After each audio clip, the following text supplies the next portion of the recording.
I congratulate each and every one of you for successfully completing your basic training.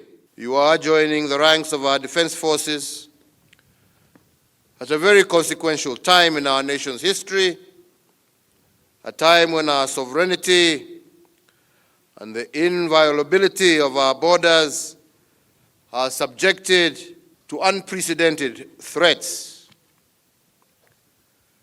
In response to these conventional as well as asymmetrical threats, the military that you are formally joining today is one which has experienced tremendous enhancement of its capabilities, capacity, conditions of service, as well as operational readiness over the last decade. So graduates, you have completed the basic training.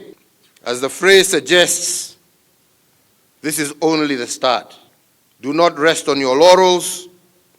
Your military career calls for continuous training and development as well as improvement. You must wake up every day committed to going to bed a better soldier than when you woke up. Have a passion for your profession and take pride in your work.